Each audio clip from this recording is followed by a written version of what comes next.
నమస్తే, welcome to Telugu రాజ్యం. నేను మీరా. కాంగ్రెస్ లీడర్ రాహుల్ గాంధీ గారు నిన్న మీడియా సమావేశంలో మాట్లాడుతూ ఎలక్షన్ కమిషన్ మీద కొన్ని అభియోగాలు వ్యక్తపరిచారు. ప్రధానంగా ఎలక్షన్ సబబుగా జరగలేదని, ఎన్నో లక్షల ఓట్లు తారుమారయ్యాయని ఈయన వ్యాఖ్యానించారు. అయితే ప్రధానంగా ఇందులో ఆయన మాట్లాడడానికి ఆంధ్రప్రదేశ్లో మొన్న ఒక అభియోగం వ్యక్తపరచడం జరిగింది. 53 లక్షల ఓట్లు ఎక్సెస్ అయ్యాయని, దానికి సంబంధించి ఆయన మాట్లాడడానికి రీజన్ జగన్మోహన్ రెడ్డి గారికి సపోర్ట్ చేస్తూనే అంటూ కొంతమంది మాట్లాడుతున్నారు. ఓవరాల్గా ఈ అంశానికి సంబంధించి మనతో చర్చించడానికి ప్రముఖ పొలిటికల్ అనలిస్ట్ కేఎస్ ప్రసాద్ గారు ఉన్నారు. ఆయనతో చర్చిద్దాం. సార్ నమస్తే. నమస్తే. రాహుల్ గాంధీ గారు ఆయన కూడా బలంగా మాట్లాడుతున్నారు ఎలక్షన్ కమిషన్కి సంబంధించి అగెనిస్ట్. ఆయన మాట్లాడడానికి రీజను మొన్న ఆంధ్రప్రదేశ్ దానికి సపోర్ట్ చేస్తున్నట్లుగా మాట్లాడారు అనేది ఒకటి సర్క్యులేట్ అవుతుంది సార్. అంటే మళ్ళీ కాంగ్రెస్ పార్టీ వైసీపీ వైపు చూస్తోందా ఎట్లా? ఇందులో ఏం లేదండి. ఓవరాల్గా national వైడ్లో a huge manipulation was taking place in 2024 elections. పర్టికులర్గా states like Orissa, Andhra Pradesh and Maharashtra చాలా ఎఫెక్ట్ అయినవి. ఈ 3 స్టేట్స్లోంచి అసలు ఎలక్షన్ రిజల్ట్స్ అనౌన్స్ చేసిన దగ్గర 6 గంటలకి పోలింగు అండ్ 8 గంటలకు వాళ్ళు డిక్లేర్ చేసింది. నెక్స్ట్ మార్నింగ్ వాళ్ళు చేసిన గిమ్మిక్ ఆల్మోస్ట్ 12.54% వేరియేషన్స్ అట్రిబ్యూట్ అయి ఉన్నాయి. చిన్న విషయం కాదు సార్. 54 లక్షల ఓట్లు నన్ను పార్లమెంట్ సెగ్మెంట్కి ఒక్కొక్క దానికి 136,000 ఓట్లు ప్రభావితం ఉన్నాయి ఒక్కొక్క పార్లమెంట్ సెగ్మెంట్.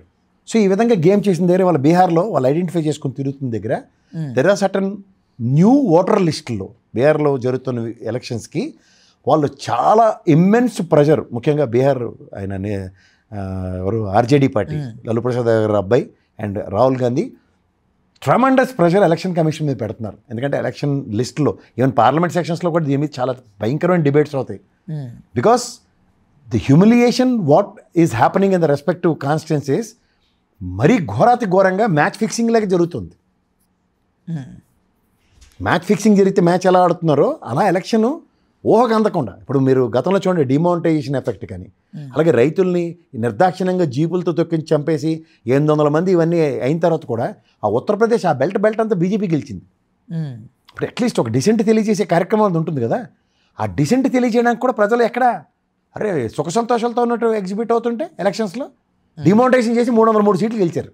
సో ఇవన్నీ గమనిస్తున్నప్పుడు ఏమవుతున్నాయంటే ఉత్తరప్రదేశ్లో ముఖ్యంగా రైతుల వ్యతిరేకత ఎంత తీవ్రంగా ఉండి కూడా రైతులందరూ అక్కడ బీజేపీకి ఓట్లు వేసారు. ఇవన్నీ తెలుస్తున్నప్పుడు ఖచ్చితంగా మోసం జరుగుతుందని అవడమట్టుగా బాధపడుతున్నారు.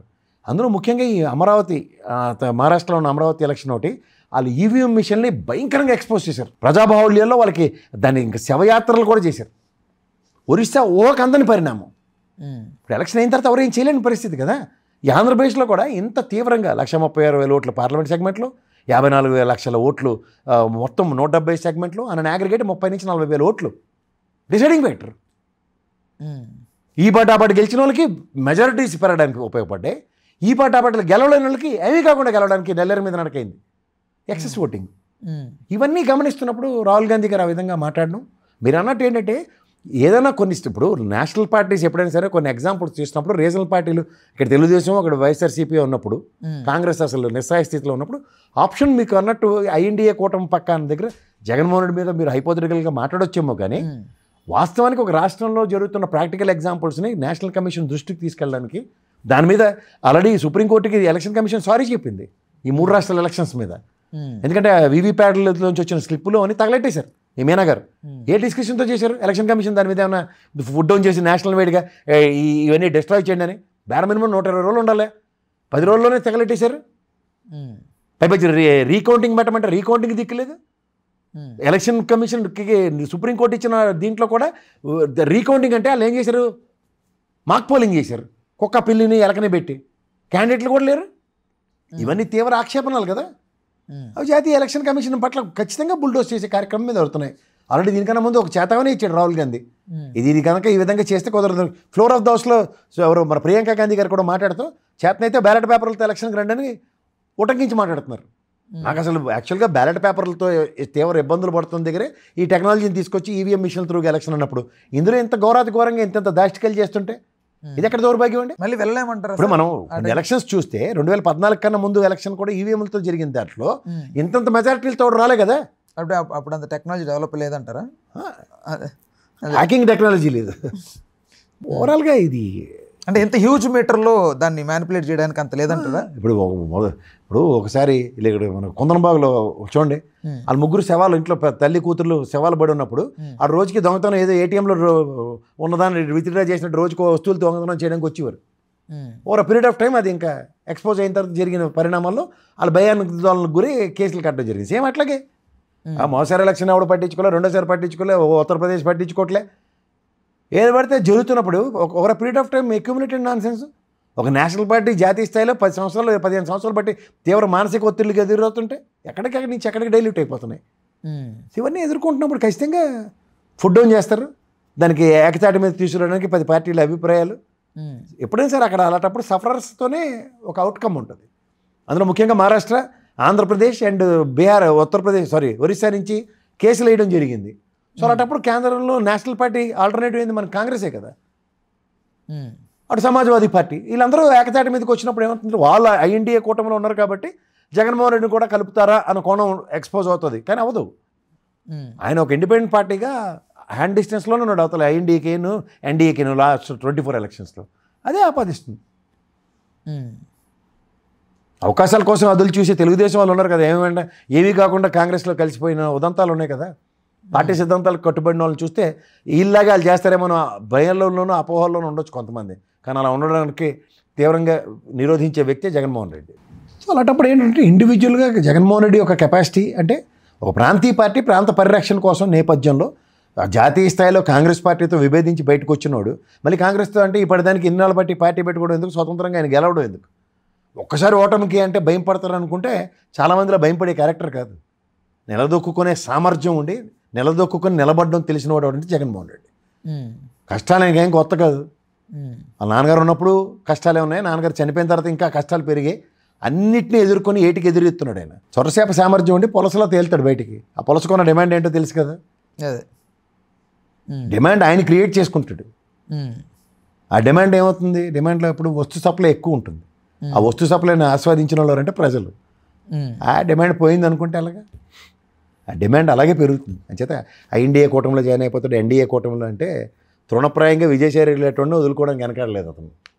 ఎన్డీఏ కూటమిలో బాటలు క్రియేట్ అవుతుంటే ఇదే సుజనా చౌదరిని, ఇదే సీఎం రమేష్ని, ఇదే వీళ్ళని అయితే ఏం చేశారు? వెనక నుంచి తీసుకొచ్చి ముందు దారిలోంచి మళ్ళీ గెలిపించుకొని వాళ్ళ తెప్పలాలు పడుతున్నారు. అలాంటిది ఏం లేదు కదా. ఇవన్నీ గమనించి అందుకని ఒక పార్టీ యొక్క సామర్థ్యం, ఒక పార్టీ యొక్క నైతికత, ఆ నైతికత కలిగిన పార్టీ విలువలను ఎలా పరిరక్షించుకుంటుంది, పార్టీ సిద్ధాంతాలకు ఎలా కట్టుబడి ఉంటుంది, అవి జగన్మోహన్ రెడ్డి యొక్క క్యారెక్టర్స్. ఆ క్యారెక్టర్ని ఎప్పుడైతే క్యారెక్టర్ ఉన్నవాడిని క్యారెక్టర్లు ఉన్నాయా లేదా అని తెలుసుకునే కార్యక్రమం కన్నా క్యారెక్టర్ని హ్యూమిలేట్ చేద్దాం అన్నప్పుడు సాధారణంగా క్యారెక్టర్ కట్టుబడేవాడు ఎప్పుడైనా సరే క్యారెక్టర్ని మీరు ఎంత డైల్యూట్ చేద్దామన్నా ఆ క్యారెక్టర్ ఎప్పుడు అలా లేదు. రైట్. ఇప్పుడు ఎక్సెస్ ఓటింగ్ జరిగింది అనుకున్న దగ్గర ఎందుకు సార్ దీన్ని ప్రూవ్ చేయలేకపోతున్నారు? ఎందుకు అది ప్రూవ్ చేశారండి, బట్ దీన్ని ఎందుకు సీరియస్గా తీసుకోవట్లేదు? తీసుకోకుండా వాళ్ళకి సుప్రీంకోర్టుకి వెళ్ళండి, సుప్రీంకోర్టు సారీ చెప్పేస్తే సరిపోతుంది అనుకుంటున్నారు. దాసరి తప్పులు దండంతో సరే అంటే మీరేం చేయగలరు, నేనేం చేయగలరు? డీకారణం ఎలక్షన్ ఎన్నిసార్లు చెప్పాలి నేను? ఏం చేయగలిగారు? రజత్ కుమార్ 25 లక్షల ఓట్లు ఎత్తేసాడు, ఇక్కడ 25,70,000 ఓట్లు ఎత్తేసాడు తెలంగాణలో. ఏం చేయగలిగారు ఎవరైనా? ఇదే కాంగ్రెస్ పార్టీ కదా. ఇది కంటిన్యూస్గా జరుగుతుంటే అప్పుడు ఎక్కడో దగ్గర అలారమ్స్ మోగుతాయి కదా, ఈసారి మోగే. ఈ మోత ఎక్కడి వరకు వినిపడే ఇది ఉంది అంటే లైక్ రేపు రాబోతున్న ఎలక్షన్లో చైతన్యం ఉంటుందండి, రాజకీయ పార్టీలో చైతన్యం ఉంటుంది. గ్యారంటీగా ఇది తిరుగుబాటుకి దారితీస్తుంది. ఫర్దర్ ఎలక్షన్స్కి ఎలా ఉండబోతుంది? ఫర్దర్ ఎలక్షన్స్ కన్నా దీనికన్నా ముందు ఎలక్షన్ కమిషన్ మీద తీవ్ర ఒత్తిడి ఉంటుంది. ఆ ఒత్తిడి ఎప్పుడైతే గురవుతుందో నాకు తెలిసి సుప్రీంకోర్టు డైరెక్షన్ ఇస్తుంది, వీళ్ళకి ఇండిపెండెంట్ ఫస్ట్ స్వయం ప్రతిపత్తి ఎత్తిగల వాళ్ళకి నిష్పాక్షికంగా ఎలక్షన్ కండక్ట్ చేయడానికి ఎలక్షన్ కమిషన్కి స్వతంత్ర ప్రతిపత్తి ఉంది.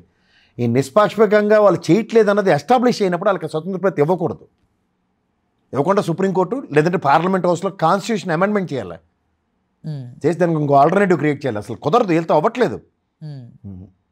అందులో రీసెంట్ 2 ఎలక్షన్స్ అయితే అసలు నేను నో, నా సైడ్ నుంచి అయితే నో, అంతకన్నా ఇంకెళ్ళి. హలో, తెలుగు రాజ్యం ఛానల్ చూస్తున్నారా? సామాజిక రాజకీయ జీవన చిత్రణే తెలుగు రాజ్యం. అతిశయోక్తులు అసత్యాలు ఉండవు. రాజకీయ కోణం కాదు, ప్రజా కోణమే కొలబద్ద. తెలుగు రాజ్యం వీక్షణ మీ ఉత్తమ అభిరుచికి నిదర్శనం.